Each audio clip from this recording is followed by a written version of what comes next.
Então, começando lá pelas gônadas masculinas, vendo a parte da anatomia ali. Então, aqui tem os testículos, que vão ser os responsáveis pela produção dos espermatozoides, lá nos túbulos seminíferos. E após a produção dos espermatozoides aqui, eles vão se dirigir para o epidídimo, que é esse tubinho que fica em volta aqui do testículo. Depois eles vão passar pelo canal deferente e ser levados lá para a ampola do canal deferente. Quando ocorre a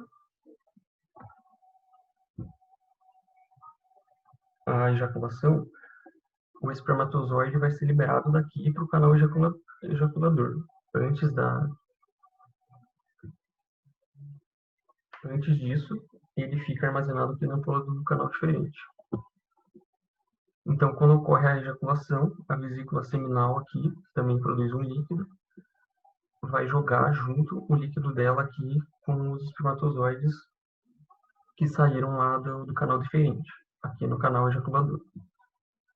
A partir daí, eles entram aqui na uretra. A uretra que sai lá da bexiga, ela passa primeiro por dentro da próstata.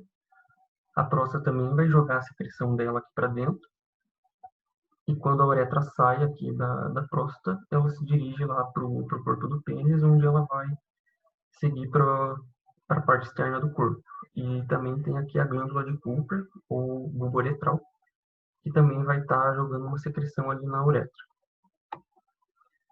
Então, como que vai funcionar esse processo de produção dos espermatozoides lá nos túbulos seminíferos? Então, ele é um processo que vai se iniciar na puberdade, a partir da liberação do FSH e do LH. Então, quando o menino entra lá na puberdade, nos 12, 13 anos, a hipófise começa a secretar o FSH e o LH. Isso vai começar a estimular os túbulos seminíferos a começarem a produzir os espermatozoides.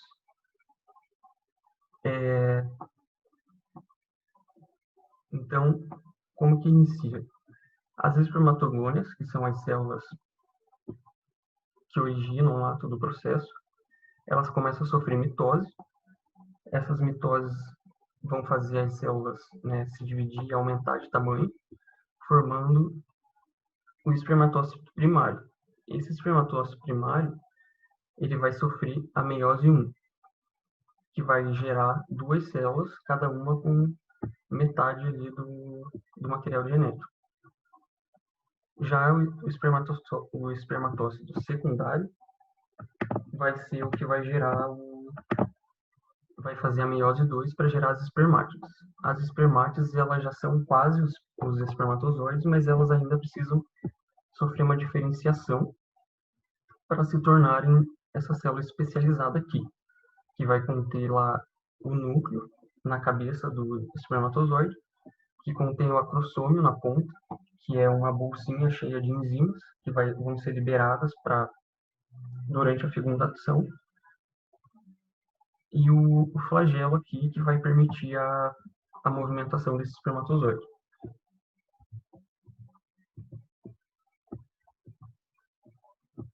Depois que o espermatozoide ele é formado lá nos túbulos seminíferos, ele vai sair do testículo e se dirigir para o epidídimo, que é aquela bolsinha que envolve ali o testículo. Quando ele chega lá, ele ainda é imóvel, apesar de ele já ter aquele flagelo. Então, ele é incapaz de fertilizar o óvulo. Esse espermatozoide que sai dos testículos, ele vai representar 10% do volume do sêmen.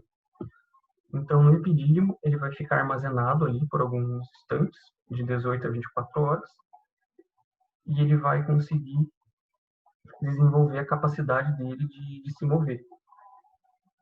Apesar dessa maturação que ocorre no epidídimo, que dá essa capacidade dele se mover, ele não vai começar a se movimentar. Isso acontece porque o epidídimo contém enzimas que impedem essa motilidade.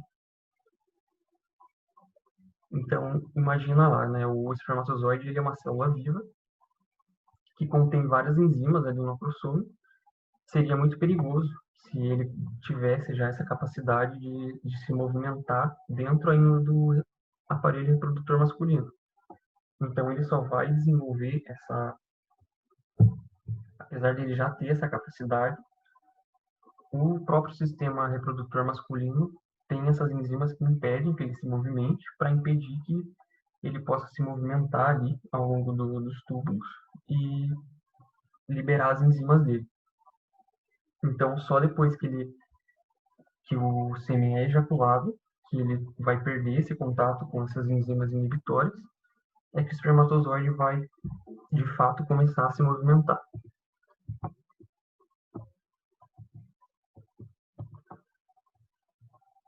E as vesículas seminais, que são duas vesículas que cada uma fica de um lado da próstata, e elas vão secretar um material mucoso, que representa 60% do volume do sêmen. Então, é a maior parte.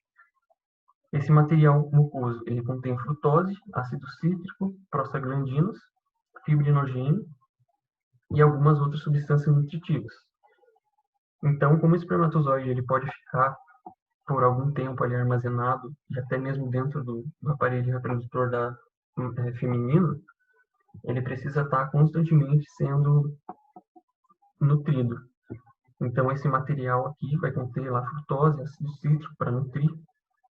A prostaglandina, ela vai tornar o muco vaginal mais receptivo. O fibrinogênio, ele é importante para criar uma consistência no sêmen e algumas outras substâncias nutritivas também. Então, só retomando ali a parte da anatomia. Ele é formado lá nos túbulos seminíferos, ele fica armazenado no epidídimo aqui durante um tempo para desenvolver a capacidade de movimentação, e depois ele vai, através do canal diferente, ser lançado lá na ampola diferente, onde ele fica armazenado até que ocorra a ejaculação. E a vesícula seminal, que é aquela que vai produzir um líquido que representa 60% do sêmen, que vai também, durante o processo ejaculatório, se contrair e jogar a secreção dela aqui no canal ejaculador, e aqui vai ocorrer essa mistura entre o espermatozoide e o líquido da vesícula seminal. A partir daqui, ele segue para a uretra prostática, que é essa parte da uretra que sai da bexiga e já entra para dentro da próstata. Então, o que a próstata vai secretar ali na uretra? Ela vai secretar um líquido fino e leitoso, que contém cálcio, citrato, que vão ser importantes para o processo de movimentação também. O fosfato, para formar ATP, como esse espermatozoide vai se movimentar, ele precisa de muita geração de energia. Vai conter também uma enzima de coagulação, que é importante para formar um coágulo lá no fundo da vagina. Então, quando ocorre a ejaculação e o sêmen chega lá no fundo da vagina, na parte próxima ali do útero, para que não escape daquela região, o sêmen ele forma esse coágulo que se adere à parede da vagina, permitindo que o espermatozoide fique ali por um tempo, até que depois a profibrinogenina vai dissolver esse coágulo, e daí o espermatozoide já vai ter perdido os inibidores, já vai ter saído daquele meio, a vagina já vai estar mais receptiva, então esse coágulo pode ser desfeito e o espermatozoide começa a se movimentar por conta própria. Esse líquido ele representa 30% do sêmen e ele tem uma característica importante, que ele deixa o sêmen levemente alcalino. Isso é importante para neutralizar a acidez da vagina. Então, ali na anatomia, como a gente viu, a próstata vai secretar aqui também na uretra. E depois que esse sêmen praticamente que já está formado sai aqui da uretra, a uretra entra aqui no corpo do pênis. E daí vai ter a secreção aqui da glândula bulbo-uretral, ou de Cooper, que é um líquido também com aspecto mucoso, mas que é secretado em bem pouca quantidade. A função dele é mais dar um aspecto mucoso, para não deixar o sêmen tão líquido. é o processo de capacitação dos espermatozoides. Então, eles vão ficar sem essa atividade até que eles entrem em contato com o epitélio uterino, por conta daquelas enzimas ali que estão impedindo que ele comece a funcionar. Então, quando ocorre a ejaculação e o espermatozoide entra lá em contato com o epitélio uterino, os líquidos das trompas de Falópio e do útero ali vão eliminar os fatores que estavam inibindo ele, e a membrana do espermatozoide vai ficar mais fraca. Então, quando o espermatozoide está lá dentro do órgão reprodutor masculino, existem vários fatores que fazem com que a membrana plasmática do espermatozoide fique resistente. Quando ele perde esse contato com o aparelho masculino e entra no feminino, lá no útero, esses fatores que deixam a parede mais fraca não existem mais, então a membrana começa a ficar cada vez mais permeável e mais fraca. Essa permeabilidade permite que os íons cálcio, que estão lá naquele líquido secretado junto com os espermatozoides, comecem a entrar dentro das células. Esse cálcio entrando vai começar a dar ao espermatozoide a capacidade de se movimentar, porque o flagelo vai começar a se movimentar.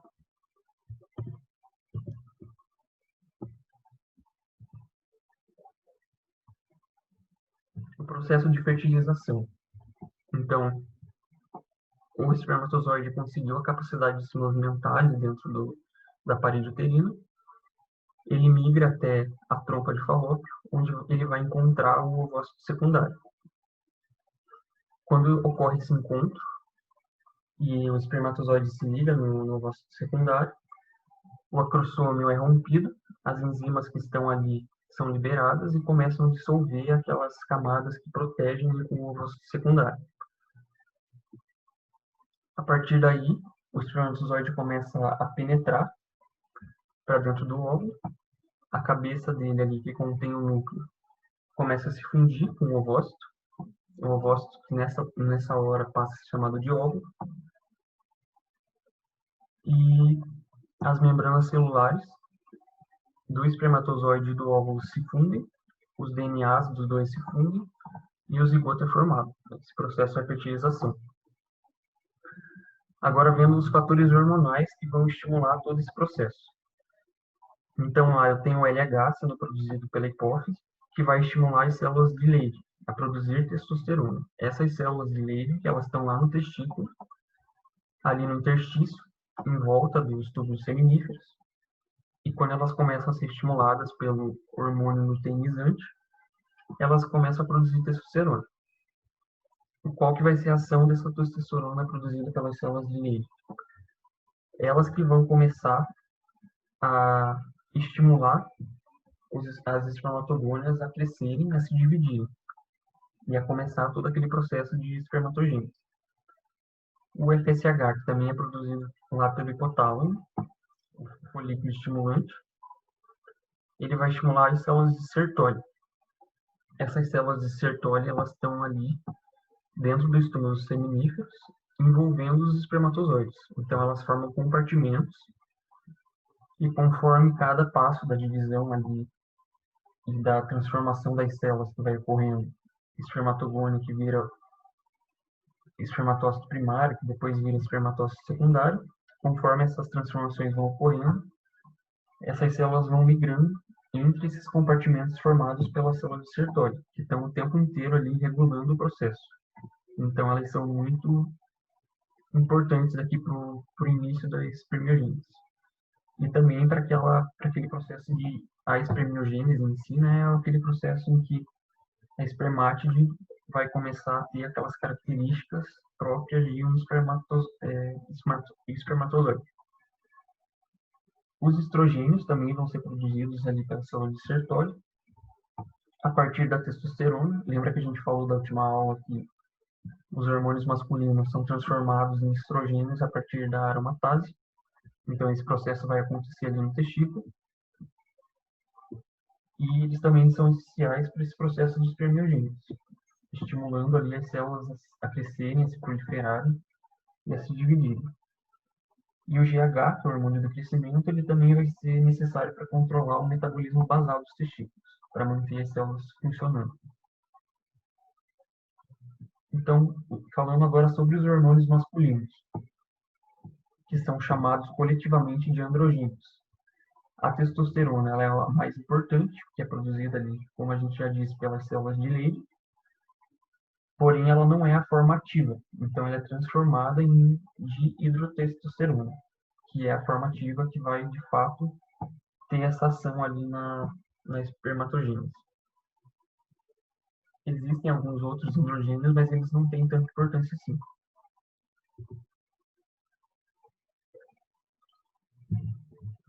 Então, como que vai ocorrer essa produção de testosterona, né? Por que ela vai começar a ser produzida? O que vai determinar isso é a presença do cromossomo Y. Então, homens que têm o cromossomo Y, que contém o gene SRI, vão começar a produzir o fator de determinação testicular, lá no período embrionário. Esse fator de determinação testicular, ele vai fazer com que as células do tubérculo genital se diferenciem em células que secretam testosterona. E essa testosterona vai começar a estimular a formação dos testículos. Então é importante a gente tomar cuidado com isso, que eu lembro até que a Aline, ela tentou confundir isso um pouquinho na prova, falando que o fator de determinação testicular ia estimular a produção a formação dos testículos, né? E os testículos passariam a produzir a testosterona. Então não é isso que acontece. O fator de determinação testicular, ele primeiro influencia aqui essas células a se diferenciarem em secretoras de testosterona, e a presença da testosterona é que vai formar os testículos.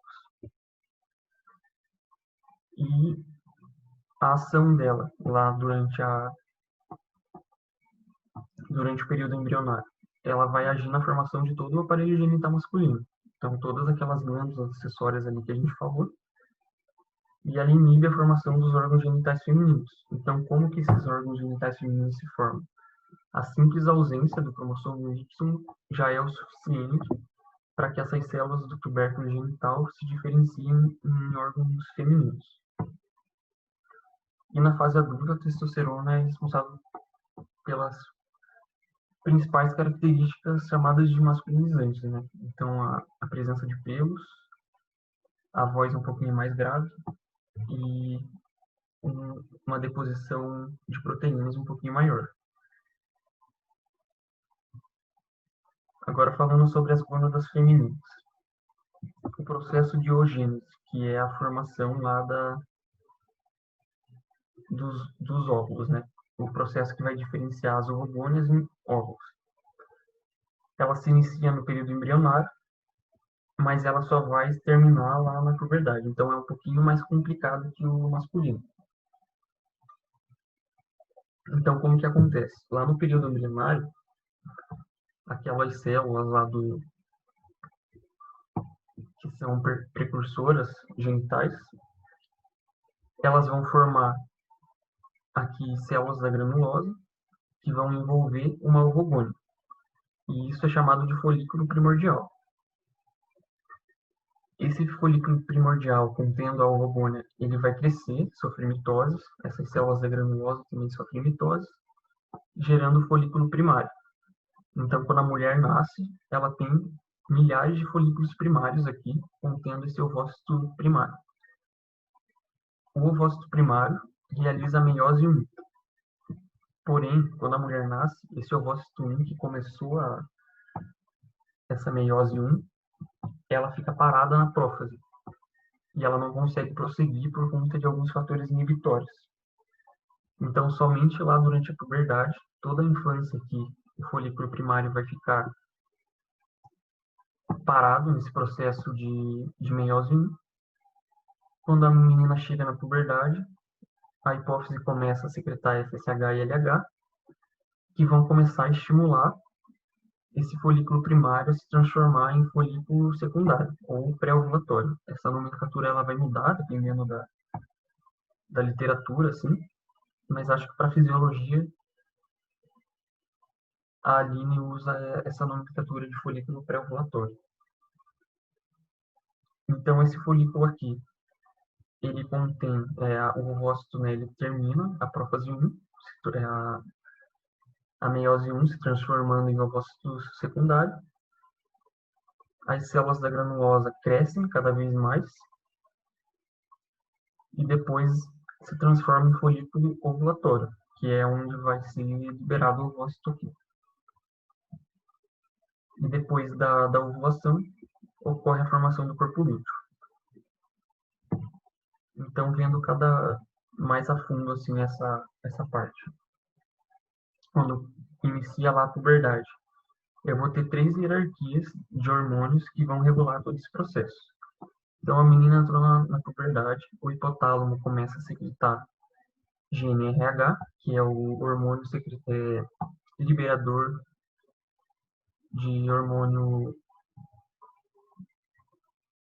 gonadotropina, que vai estimular lá a hipófise a produzir o FSH e o LH. O FSH e o LH saem lá da hipófise, entram na corrente sanguínea, chegam lá no ovário e começam a estimular os folículos a passarem por aquelas transformações e a produzir as células da granulosa, vão estimular ali as células da granulosa a produzir estradiol e progesterona, que são os hormônios femininos. Esse processo ele vai ocorrer em ciclo, que dura aproximadamente 28 dias, e que ele tem por objetivo preparar o endométrio ali para que ele consiga receber o óvulo, e durante esse processo apenas um ovócito secundário vai ser liberado.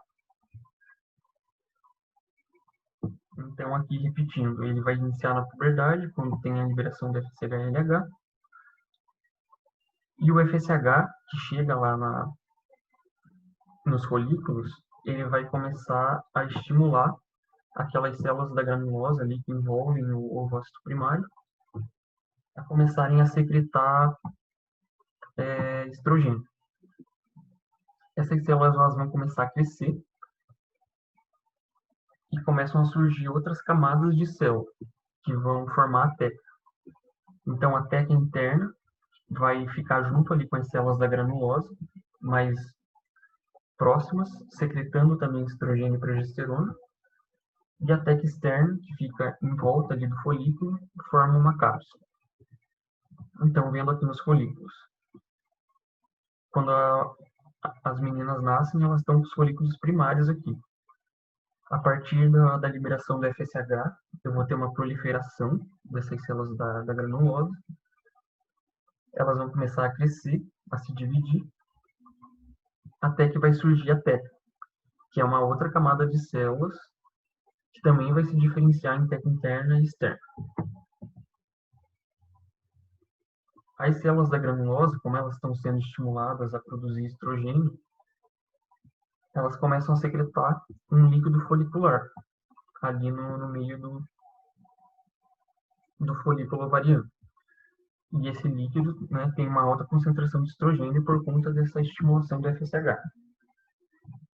Existe um momento que o FSH ele estimula tanto essas células da granulosa que o líquido ele se acumula tanto e começa a aparecer, a afastar as células da granulosa e a formar um antro. Então, aqui na imagem, a gente vê esse espaço aqui repleto de líquido folicular, rico em estrogênio. A estimulação vai continuar, porque existe um mecanismo de feedback positivo. Então, o FSH ele estimula as células da granulosa a produzirem mais estrogênio, e o estrogênio ele vai agir nas próprias células da granulosa, aumentando os receptores de FSH. Então, eu tenho mais FSH estimulando as células da granulosa produzindo estrogênio aumentando a ação do FSH. Então fica cada vez mais forte esse estímulo, as células da granulosa crescem cada vez mais, o folículo vai aumentando de tamanho. Até que a gente chega na ovulação, que ocorre ali no meio do ciclo, geralmente 14 dias após o início da menstruação, que é quando tem esse pico de LH. Então, durante todo o processo, tanto o LH quanto o FSH estão agindo ali na célula da granulosa e na célula da teca. Como que vai acontecer essa estimulação delas ali nas células, para a produção dos hormônios? Lembra da aula lá da adrenal, que o LDL vai se ligar na célula, liberar o colesterol aqui dentro, e vai começar uma cascata de reação. Então, nas duas células vai acontecer o mesmo processo no início. O colesterol vai se converter em pregnenolona, que vai virar progesterona. Essa progesterona ela precisa ser transformada em androgênio, que é o hormônio masculino, que depois vai ser transformado em estrogênio. Essa conversão de progesterona em androgênio ela só acontece na célula da teca, porque só ela tem as enzimas necessárias para esse processo. Já essa conversão aqui de androgênio para estrogênio, que é realizado pela aromatase, vai acontecer só na célula da granulosa, porque só ela tem a aromatase. Então, isso parece meio complicado no início, mas o que a gente tem que saber e que a Aline vai cobrar na prova? Que a célula da granulosa é a única que tem a aromatase. É isso que a gente tem que saber. O androgênio vai ser convertido em estrogênio só aqui na célula da granulosa. Então, voltando lá para o ciclo. A ovulação, até então, antes da ovulação chegar, eu estava tendo um pico de FSH. Estava estimulando aqui a célula da granulosa a produzir estrogênio. A progesterona também está sendo produzida, mas como eu tenho um acúmulo aqui de FSH no início do ciclo, eu começo a produzir bastante estrogênio. Quando a gente chega ali para metade do ciclo, o FSH ele começa a diminuir. Não se sabe ao certo por que a hipófise começa a secretar menos FSH e mais LH, só se sabe que ali aproximadamente no meio do ciclo isso acontece. A FSH começa a diminuir, o LH começa a aumentar. Esse LH ele vai estimular essa parte aqui da produção de progesterona. Então, todas essas reações elas estão acontecendo durante todo o processo, durante todo o ciclo. O estrogênio está sendo formado. Só que ali no meio do ciclo, um pouquinho antes da ovulação acontecer, o LH ele é tão alto que eu vou ter uma formação tão grande de progesterona que ela começa a se acumular.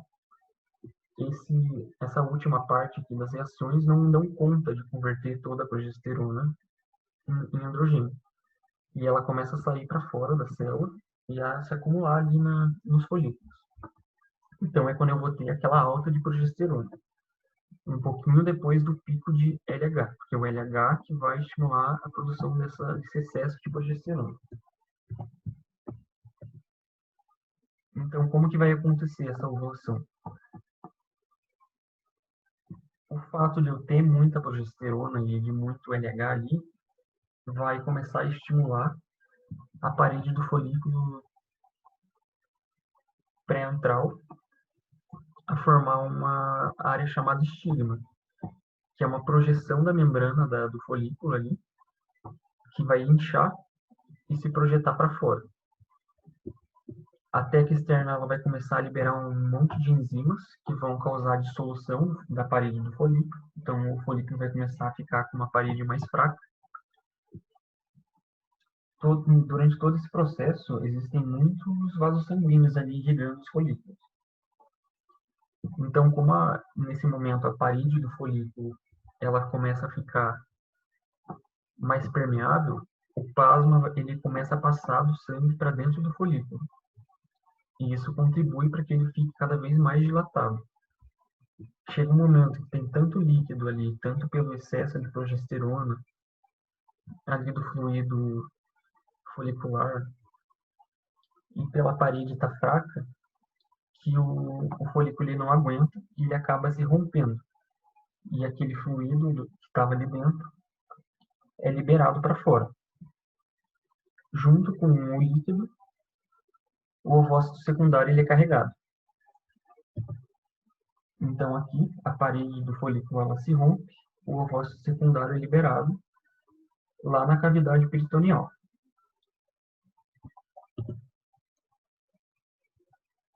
Depois que ocorre a ovulação, o que vai acontecer? Então, ali como a gente estava falando do pico do LH, que vai estimular aqui a progesterona a subir bastante,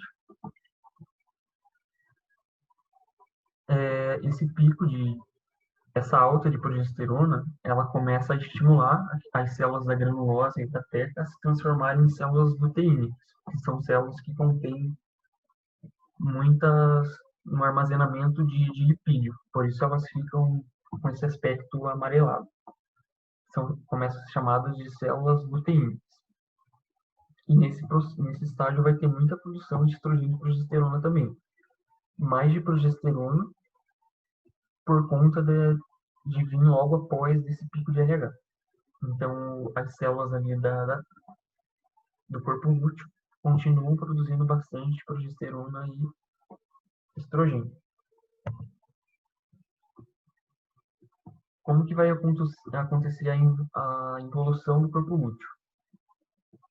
Como eu tenho um excesso muito grande de estrogênio e progesterona, aqui mostrando no gráfico, eu vou ter esses níveis altos.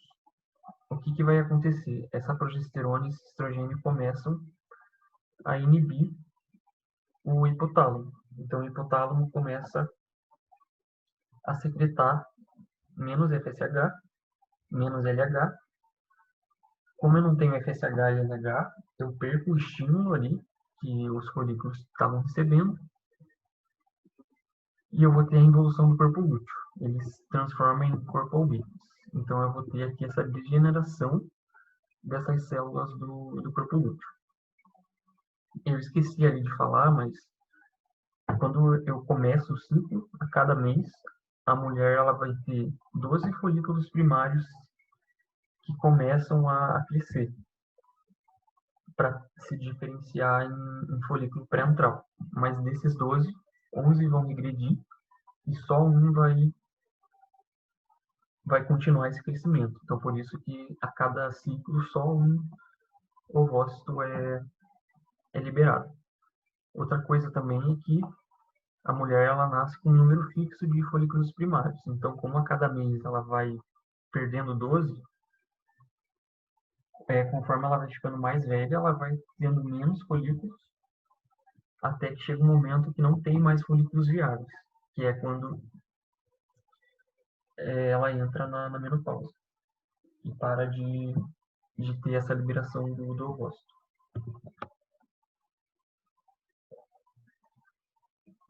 Falando agora do estrogênio, que é uma classe de hormônios femininos. Então, eu tenho 3 tipos, e o principal é o estradiol. Ele é o principal porque ele é o mais potente. A estrona e o estriol, eles geralmente são formados lá nos tecidos periféricos, pela conversão dos androgênios pela ação da aromatase, mas eles têm um efeito muito fraco. Na puberdade, o estrogênio ele vai ter uma ação que vai aumentar o tamanho dos ovários, das trompas, do útero, da vagina e das mamas. E ele também tem uma ação importante na inibição da atividade dos osteoclastos. Então, o osteoclasto é aquela célula que destrói o osso. Se eu estou destruindo o osso para colocar cálcio lá para dentro do sangue, eu estou perdendo massa óssea. O estrogênio ele tem essa função de inibir essa atividade. Então, ele permite que o osso fique, o tecido ósseo ele fique mais renovado. Quando a mulher entra na menopausa, que o estrogênio ele diminui muito, essa inibição aqui vai acabar e os ossos começam a ser mais destruídos. Então, está muito associado a doenças no osso. E as progestinas, que são outra classe de hormônios femininos.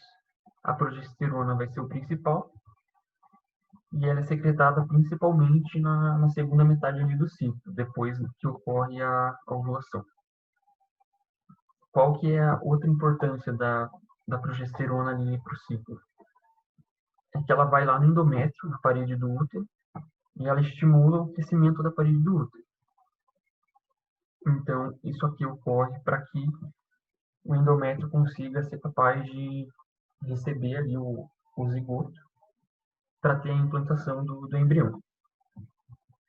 Vocês têm alguma dúvida até agora? Qualquer coisa é só mandar ali no chat.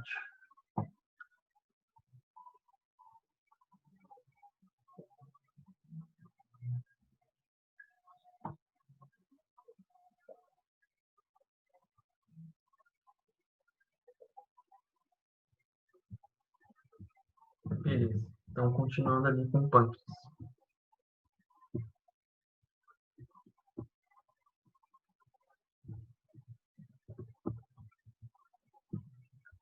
O pâncreas ele é um órgão formado por dois tipos de tecido. Os ácidos, aqui, que ficam na periferia,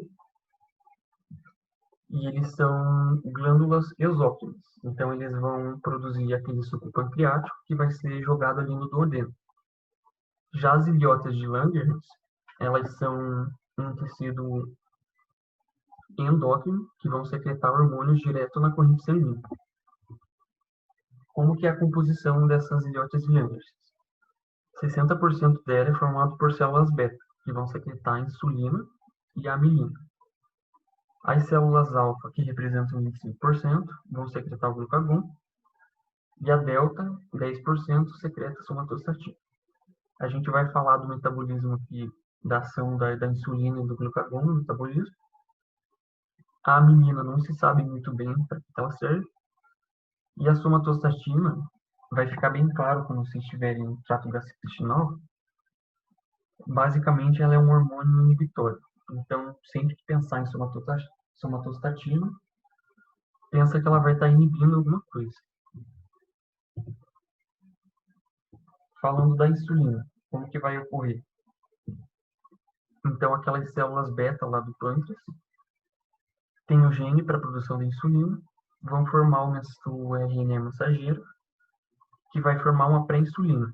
Essa pré-insulina ela vai ser clivada em pró-insulina, e a pró-insulina ela é um peptídeo, é uma proteína que é formada por 3 peptídeos, uma cadeia A, uma cadeia C aqui no meio e uma cadeia B.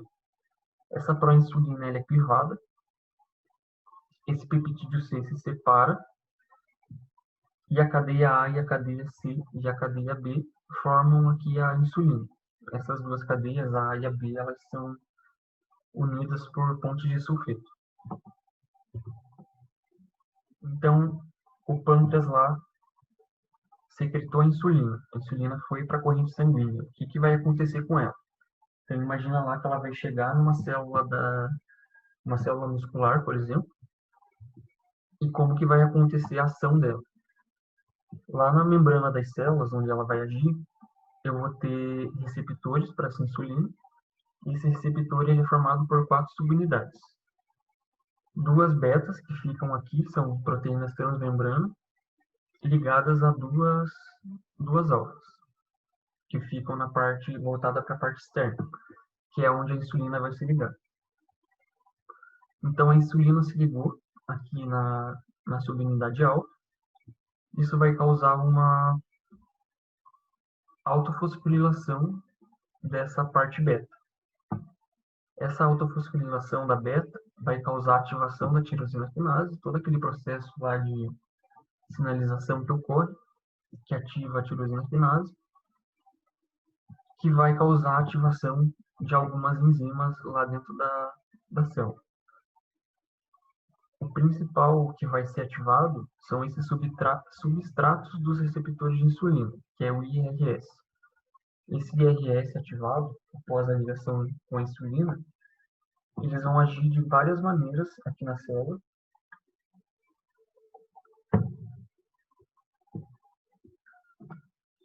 estimulando ela a, por exemplo, crescer, a expressar mais genes, produzindo mais proteínas.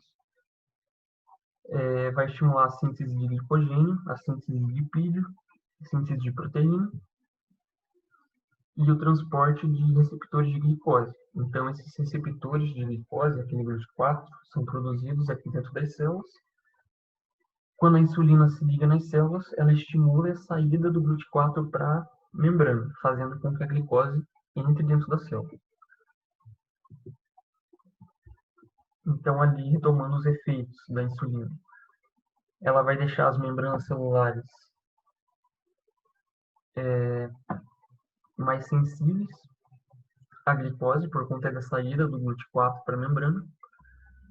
A membrana também vai ficar mais permeável aos aminoácidos, aos íons potássio e ao fosfato, e ela vai fazer uma remodelagem da maquinaria das células, porque ela afeta a transcrição.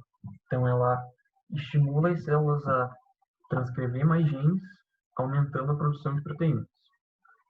Agora, vendo o efeito da insulina no metabolismo.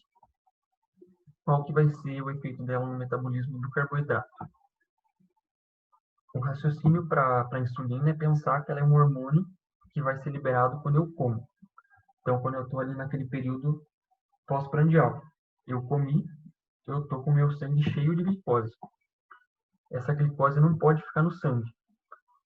Então, ele vai aumentar a entrada da glicose nas células, ali pelo aquele mecanismo de GLUT4 indo para a membrana.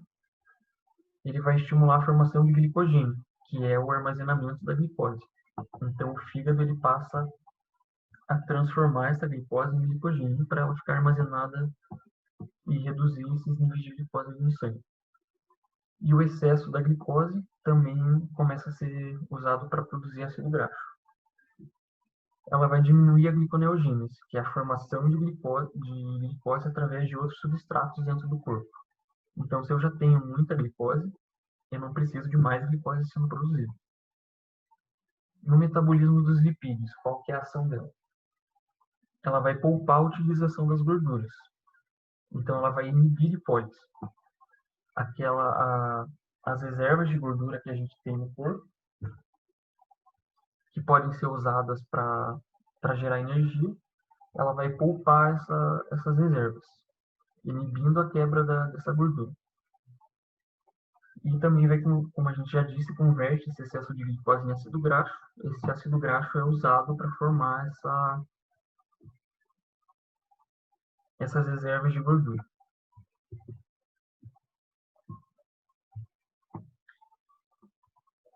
O efeito no metabolismo das proteínas. Então, ela vai estimular a ida dos aminoácidos para dentro das células. Por que ela faz isso? Porque ela é um hormônio que quer fazer aumentar a produção de proteínas. Então, ela aumenta a ida de aminoácidos para dentro da célula, aumenta a transcrição e a produção, e também vai inibir o catabolismo. Então, ela vai inibir que proteínas sejam quebradas. E também inibe a gliconeogênese, porque na gliconeogênese, o aminoácido pode ser usado para produzir glicose. Mas eu quero que esse aminoácido seja usado na formação de proteínas. Então, eu inibo esse processo de transformação de aminoácido em glicose. E a insulina, ela é, junto com o GH, muito importante para essa função de crescimento, porque tanto ela quanto o GH vão agir estimulando as células a produzir mais proteína. Como que é o mecanismo de secreção de insulina? Então, como que o pâncreas ele sabe quando que ele tem que secretar a insulina na corrente sanguínea?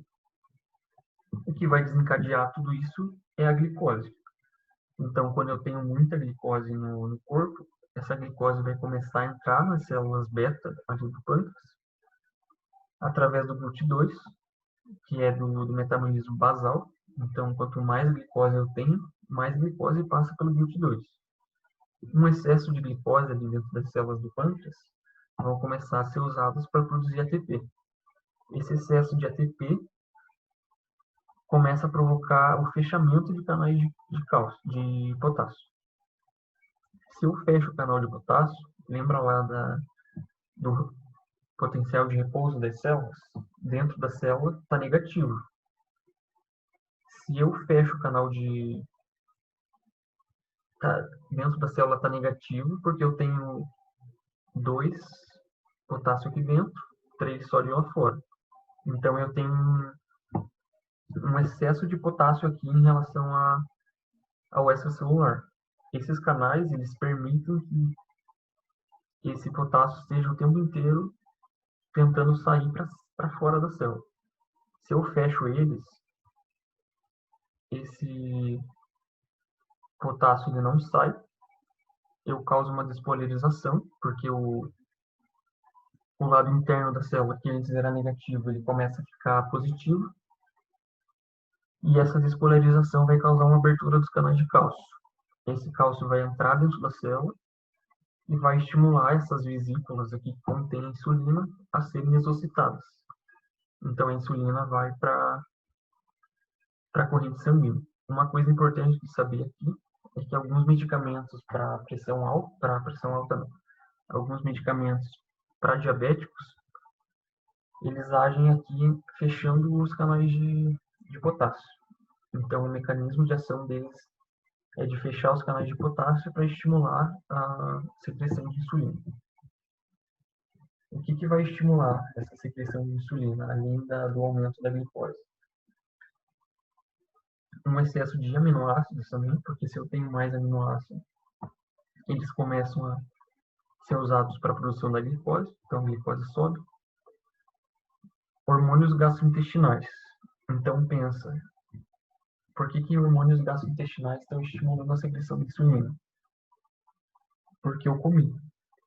Então, os órgãos ali do trato gastrointestinal percebem que você está comendo por conta da dilatação e eles entendem que a insulina ela precisa ser liberada porque eu vou ter uma liberação de glicose lá no sangue. E os nervos parasimpáticos também vão estimular pelo mesmo raciocínio. O parasimpático ele estimula a ação ali do trato gastrointestinal. Então, ele está ativo quando você está comendo. Agora, falando do metabolismo do glucagon. Qual que vai ser o efeito dele no metabolismo da glicose? Ele vai causar uma quebra do glicogênio hepático.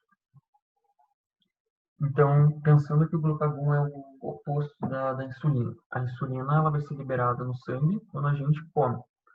Já o glucagon quando a gente está em jejum. Então, se eu estou muito tempo sem comer, os meus níveis de glicose no sangue começam a baixar e eu tenho reservas lá que foram criadas no fígado. Então, o glucagon vai começar a ser liberado para quebrar essas reservas e a glicose começar a ser liberada no sangue.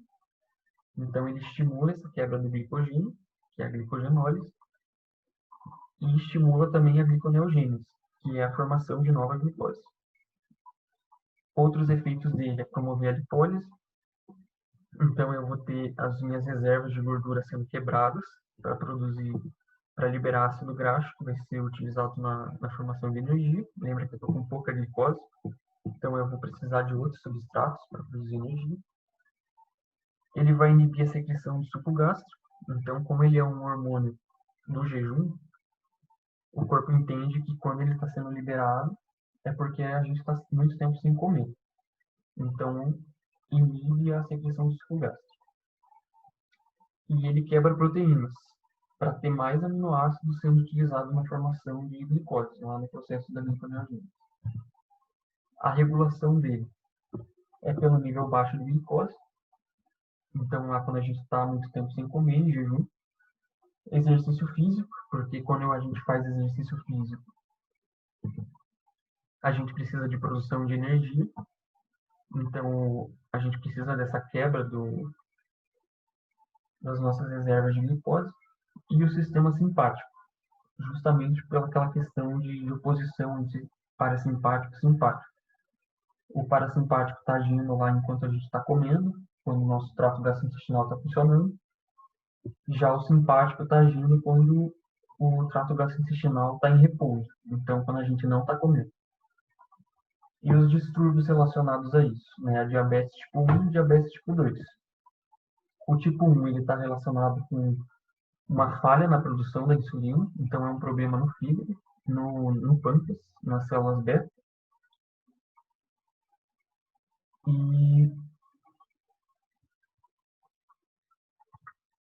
e geralmente são problemas genéticos. Então, a pessoa já nasce com isso. Já o diabetes tipo 2, ele está mais relacionado com a resistência aos efeitos metabólicos da insulina. Então, a pessoa ela está produzindo insulina normal, mas essa insulina não está agindo nos tecidos porque eles estão resistentes.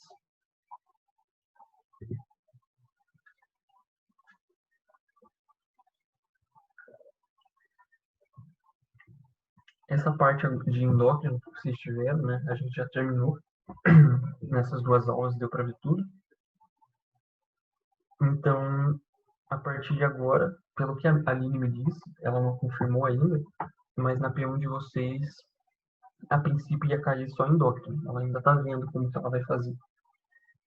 Então, como a gente já viu toda essa parte de endócrino que vai cair na P1, agora e na semana que vem eu vou focar mais em neurofísico.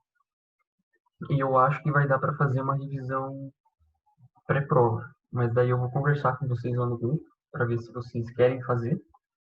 Que eu imagino que vocês devam estar cheios de coisa para fazer, né?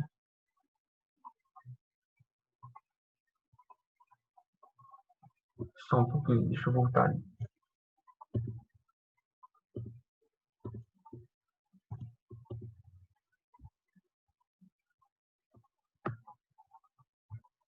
É nessa parte aqui, né, que você está falando. Então, quando eu tenho um aumento da glicose, essa glicose vai ser usada para gerar mais ATP, e esse excesso de ATP faz com que os canais de potássio se fechem. Esse fechamento dos canais de potássio causa uma despolarização da célula. Então, a membrana na parte de dentro começa a ficar positiva. Então, lembra que o potencial de ação lá, isso só fazendo uma analogia, quando a gente tinha um potencial de ação que chegava lá nos axônios, isso causava uma abertura dos canais de cálcio, porque os canais de cálcio eles são voltagem dependente. Então, eles se abrem quando eles recebem estímulo elétrico. Como eu tenho essa despolarização da membrana, esses canais de cálcio vão sentir essa voltagem, esse sinal elétrico, e eles vão se abrir. Essa abertura dos canais de cálcio, como eu tenho mais cálcio para fora da célula, quando os canais de cálcio se abrem, esse cálcio extracelular começa a escapar para dentro da célula. É o mesmo processo que acontece lá nos neurônios, quando eles vão secretar os neurotransmissores. Então, quando o potencial de ação chega, os canais de cálcio dependente de voltagem se abrem, o cálcio entra, e esse cálcio ele tem essa ação em vesículas secretoras. Ele, tanto aqui na insulina, quanto lá nos neurotransmissores. Ele age estimulando a célula a liberar essas vesículas. Ficou um pouquinho mais claro? Beleza. Qualquer coisa? Isso. Geralmente na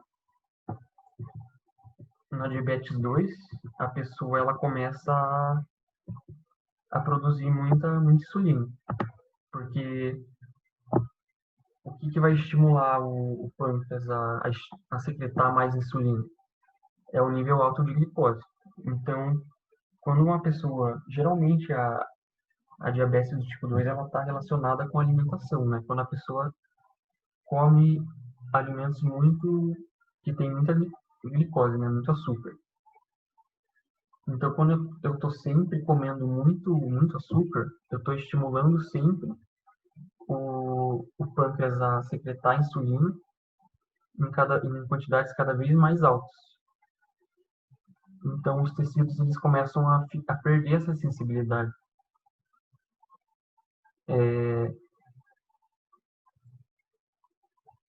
Se o tecido ele está o tempo inteiro recebendo muita insulina, tem uma hora que, tipo, cada vez mais ele vai querer mais insulina para ele colocar essa glicose para dentro da célula. Então, geralmente, em caso de diabetes tipo 2, a pessoa ela tem uma alta produção de insulina, mas essa insulina acaba não tendo efeito. Não sei se ficou mais claro. Aí você colocou ali que seria tipo GH, o GH também faz isso. Só que no caso o GH ele gera diabetes do tipo 2, porque ele faz com que os tecidos fiquem sensíveis. No caso, pode ter outra causa. Nesse exemplo que eu dei, a alimentação. Quando você come muita glicose, você está deixando os tecidos mais sensíveis. Quando você tem muito GH, você também acaba deixando os tecidos mais sensíveis. São duas causas para diabetes. Se vocês tiverem mais dúvida, pode mandar, tá? Pode falar no microfone também.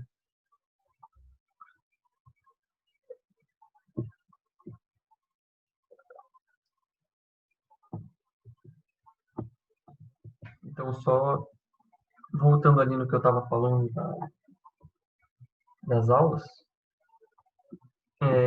eu sei que o segundo período ele é bem puxado, né? Então, eu vou conversar com vocês se vocês querem fazer uma revisão pré-prova para pegar todos esses conteúdos, né, se vocês tiverem tempo disponível. E daí, como é muito conteúdo, né, tanto de neurofísica quanto de física geral, fica muito difícil dar todo o conteúdo, né? Mas daí eu estava pensando em mandar um forms para vocês colocarem o que vocês querem que eu fale. Não sei se vocês acham legal fazer isso. Daí só para vocês escreverem ali um form só, tipo, fale sobre tal coisa, que eu ainda estou com dificuldade. Daí, no caso, seria um forms anônimo, só para vocês colocarem ali as dúvidas de vocês.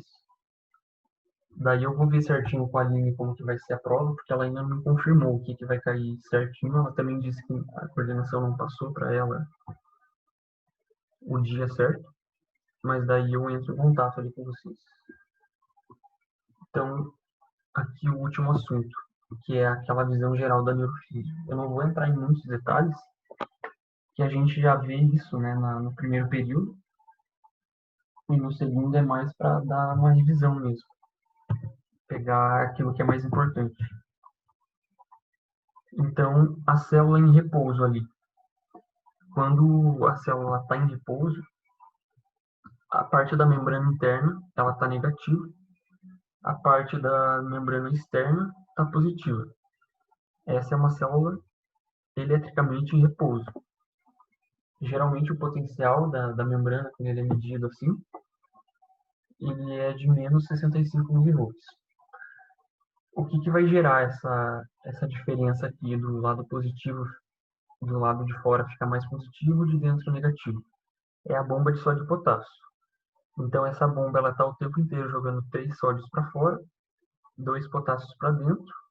Como eu tenho 3 íons positivos aqui fora e 2 positivos aqui dentro, eu acabo gerando essa diferença de concentração não, de cargas elétricas, e o lado interno fica mais negativo. O potencial de ação, ele é definido pela inversão rápida desse potencial de repouso. Então, se antes eu tinha o lado de dentro negativo, agora eu começo a ter esse lado positivo. E isso vai se propagando pela membrana até o final, até que toda a célula fique com essa inversão de cargas. Quais que são as fases desse processo? Então, eu estou ali no potencial de repouso, aqui de menos 68. Eu vou ter a despolarização. O sódio vai começar a entrar dentro da célula. A carga dela dentro dessa voltagem aqui é para atividade elétrica dentro da célula. Então, dentro da célula começa a ficar mais positivo, chega lá em mais 40. Depois eu repolarizo de novo, o lado de dentro fica negativo novamente. Geralmente ocorre uma hiperpolarização, que é quando o lado negativo ele fica mais negativo do que estava antes, e depois já volta para o potencial de repouso de novo. Então, cada uma dessas fases agora. Quando eu tenho um estímulo, né, a Vivi geralmente chama de insulto, por exemplo, um toque na mão. Você tocou na mão, os neurônios ali da pele vão sentir isso, vão ter a despolarização. Como que vai esse estímulo, ele gera esse sinal elétrico? Ele vai causar abertura dos canais de sódio. Então, como a gente tinha dito, a bomba jogou lá o sódio para fora. Se eu tenho abertura dos canais de sódio, o sódio quer voltar para dentro. Ele está em excesso lá na parte de fora. Então, essa entrada de sódio para dentro da célula começa a deixar o lado de dentro mais positivo, que é a despolarização. Se essa despolarização ela for suficiente para atingir o limiar de disparo, eu vou ter um potencial de ação que vai se propagar pela célula. Então, aqui no gráfico, existe esse limiar de ação. Vamos dizer que a partir daqui começou a entrar sódio. Entrou, foi entrando, até que existe um limite que, se passar, eu vou ter o disparo do potencial de ação.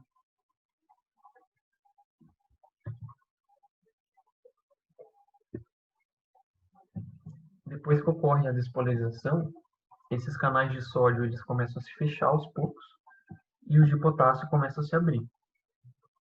Lembra que o potássio está mais concentrado lá no lado de dentro. Então, se eu abro o canal de potássio, eles começam a sair. Como ele está saindo, a célula começa a repolarizar. Ela começa a ficar negativa de novo no lado de dentro. O que causa a hiperpolarização é esse excesso do potássio. Então, sai tanto potássio, sai tanta carga positiva, que a célula ela acaba ficando mais negativa do que ela estava antes. Então, é esse processo de hiperpolarização. Durante todo o processo, as bombas de sódio e potássio elas estão tentando estabelecer o repouso, até que no final elas conseguem de novo trazer o sódio mais para fora de novo e o potássio mais para dentro. A célula volta para o estado ali de repouso. A sinapse. Existem dois tipos, a elétrica e a química. A elétrica não tem muito o que falar, né? Tipo, é aquele processo de corrente iônica de uma célula para outra, que geralmente não é cobrado. E a sinapse química, que é aquele processo de liberação dos neurotransmissores na fenda. Então, o potencial de ação ele chega na membrana, vai causando aqui a despolarização da membrana, que vai gerar a entrada de cálcio. O neurotransmissor vai ser liberado na fenda e ele se liga em receptores aqui presentes no neurônio pós-sináptico. Existem dois tipos de sinapse. A simétrica, que é quando a membrana do neurônio pré-sináptico ela tem tamanho diferente do neurônio pós-sináptico, e esse tipo de sinapse, que é chamado de tipo 1 de Gray, geralmente está associado à sinapse excitatória. Já a sinapse simétrica, que é quando as duas membranas, tanto a do pré-sináptico quanto a do pós-sináptico, têm tamanhos semelhantes. Geralmente ela é sinapse inibitória. A liberação do neurotransmissor. Então, como a gente tinha falado lá, eu vou ter a despolarização da membrana, os canais de cálcio dependente de voltagem sentem essa diferença de voltagem e se abrem, o cálcio entra para dentro da célula, isso causa a liberação aqui das vesículas que jogam o neurotransmissor para dentro da fenda. Esses neurotransmissores se ligam aqui nos receptores presentes na membrana pós-sináptica.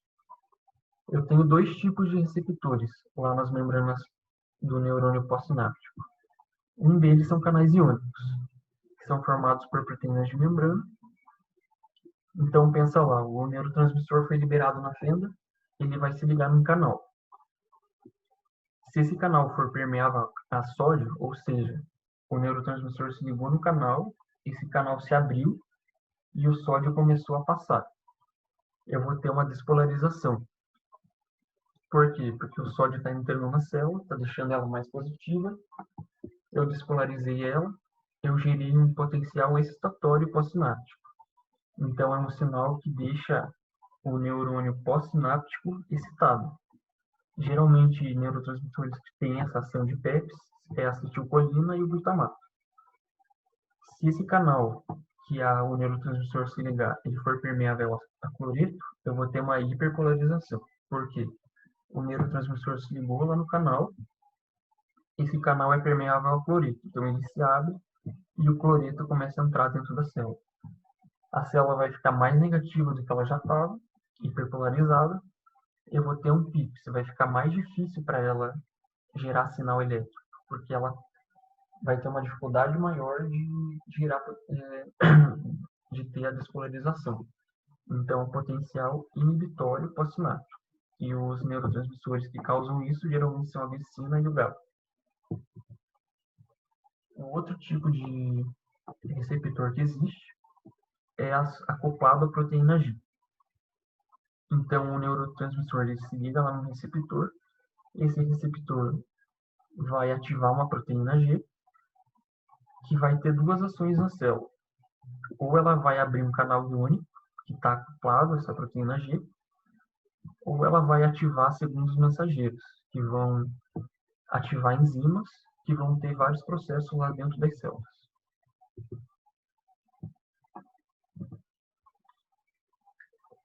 Falando agora de receptores colinérgicos. São receptores para neurotransmissores específicos para o neurotransmissor acetilcolina. Então, a acetilcolina vai ser liberada ali na fenda, ela vai se ligar nos receptores colinérgicos, que são próprios para ela. Existem dois, o nicotínico e o muscarínico. O nicotínico é um canal iônico, e como a gente vai ver daqui a pouco, ele está presente lá nos gânglios autônomos, que é onde ocorre algumas sinapses lá naquele sistema simpático-parasimpático. Já o receptor muscarínico, ele é um receptor acoplado à proteína G, e ele está presente nas células efetoras, que são estimuladas pelos neurônios pós-ganglionares. Isso vai ficar mais claro depois, onde que cada um desses receptores está presente. Os receptores adrenérgicos, ou seja, receptores para neurotransmissores específicos adrenérgicos, que são a adrenalina e a noradrenalina. Então, esses dois neurotransmissores foram liberados ali na fenda, eles vão se ligar em receptores que estão presentes na membrana do neurônio pós-sináptico, nesses tipos aqui de receptores adrenérgicos, que são divididos em alfa e beta, e os dois são ligados à proteína G. Então, o receptor alfa-1, ele vai ter uma ação de causar vasoconstrição dos vasos. O alfa-2 é pré-sináptico, geralmente está associado a uma redução da ação do sistema simpático. Beta-1, ele tem uma ação de aumentar o débito cardíaco e a força da contração do coração. Beta-2 gera vasodilatação e o beta-3 promove lipólise. Eu me confundia muito com esses receptores, geralmente tinha dificuldade de guardar cada um deles, mas com o tempo vocês veem que isso vai ficando mais natural, assim. E só guardar que os mais importantes ali são o alfa-1 e o beta-2, que são os que causam vasoconstrição e vasodilatação. Principalmente o beta-2, porque ele tem uma importância clínica muito grande. Então, medicamentos, geralmente, eles imitam a ação do beta-2. Então, por exemplo, como o beta-2 ele causa uma vasodilatação, em casos em que, por exemplo, um paciente tem pressão alta, ele está com a parede ali dos vasos sanguíneos sendo muito pressionadas, eu preciso causar uma vasodilatação. Então, eu uso um agonista beta-2. Agonista significa que tem a mesma ação do beta-2. Ele vai imitar a ação de beta-2, causando vasodilatação. Já um antagonista de beta-2 são medicamentos que vão causar vasoconstrição, um efeito contrário ao beta-2. Então, por exemplo, pacientes que estão sangrando, que estão entrando em choque, eu uso um antagonista de beta-2 para causar vasoconstrição e evitar a perda de sangue, evitar a hipovolemia. Agora falando sobre a divisão ali do sistema nervoso.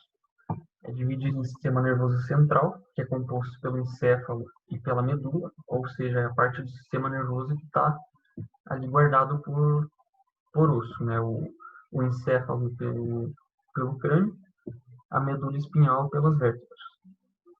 E o sistema nervoso periférico são os nervos que vão sair do sistema nervoso central. Então, tanto os 12 pares de nervos cranianos que saem lá do sistema nervoso central, quanto os nervos aqui da medula.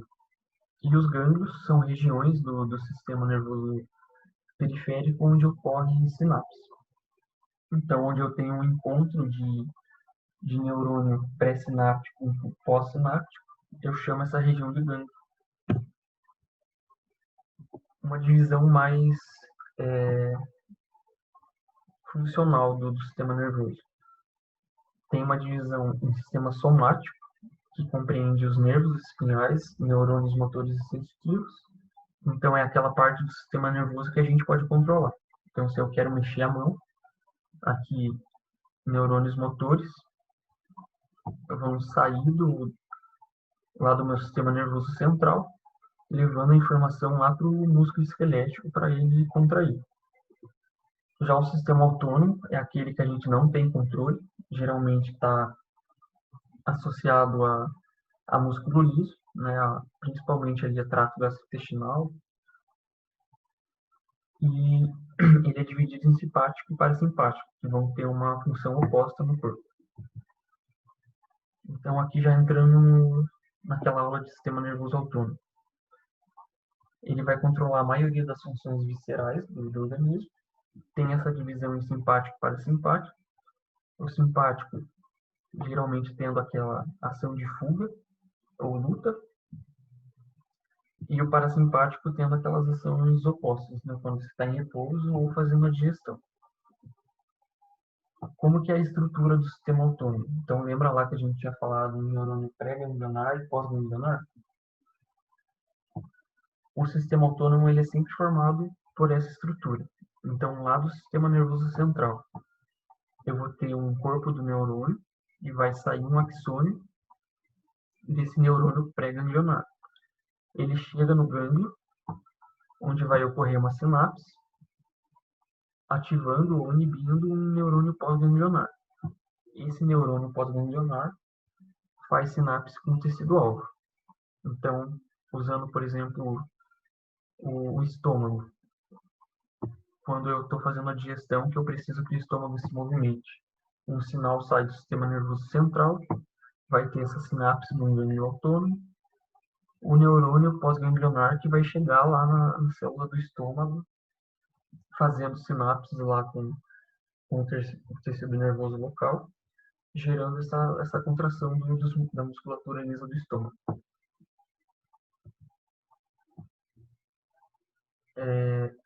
Agora pegando o sistema nervoso simpático.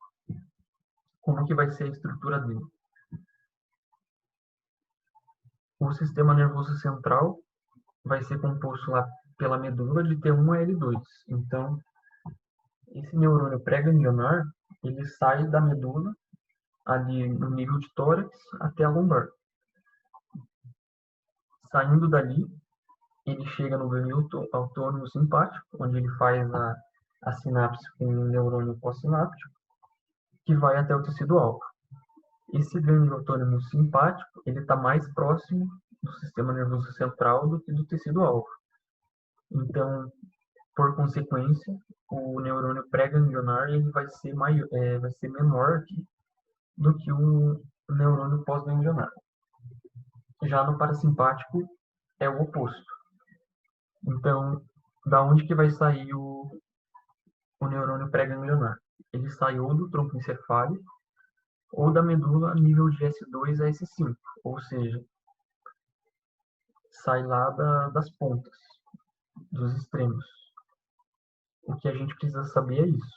Pegando lá toda a estrutura do sistema nervoso central, o parasimpático sai das pontas, então tronco encefálico e sacral, e no meio ali, onde tem tórax e medula e lombar, eu vou ter o simpático saindo. Saiu do sistema nervoso central, entra no gânglio, faz sinapse com o pós-ganglionar, que vai para o tecido-alvo. Aqui no parasimpático, o gânglio ele é mais próximo do tecido-alvo. Então, por consequência, o neurônio pré-ganglionar ele é mais longo, já o pós-ganglionar é um pouquinho mais curto. E falando sobre os neurotransmissores que vão agir nas vias simpáticas e parasimpáticas. A via simpática, ela utiliza acetilcolina e noradrenalina, já a parasimpática só acetilcolina. Então, iniciando lá, em cada um desses sistemas, eu vou ter uma sinapse que ocorre no gânglio e depois outra sinapse que ocorre lá no tecido-alvo. Começando pela sinapse que ocorre nos gânglios. Tanto no simpático quanto no parasimpático, é a acetilcolina que vai ser usada como neurotransmissor. Então, ele é liberado pelo neurônio pré-ganglionar, e ela vai se ligar ali no receptor nicotínico, que é um receptor de acetilcolina. Isso vai ser igual, tanto para o simpático quanto para o parasimpático. O que vai mudar é a sinapse que ocorre lá no tecido-alvo. Então, enquanto o simpático ele usa como neurotransmissor a noradrenalina, que vai utilizar, né, o receptor adrenérgico, daí vai depender do tecido, se vai ser alfa-1, alfa-2, beta-1, enfim. E o parasimpático vai usar também a acetilcolina, da mesma maneira que ele usou nessa sinapse do gânglio, vai usar a acetilcolina como neurotransmissor do tecido-alvo. A diferença é o receptor, que aqui é muscarínico. É uma coisa bobinha, assim, mas que eu usava para decorar essa parte, para lembrar, é que tecido-alvo geralmente é célula muscular, lisa. Então eu associava isso com muscarínico, que me lembrava músculo. Então, muscarínico aqui no tecido-alvo, no músculo, o nicotínico no gânglio.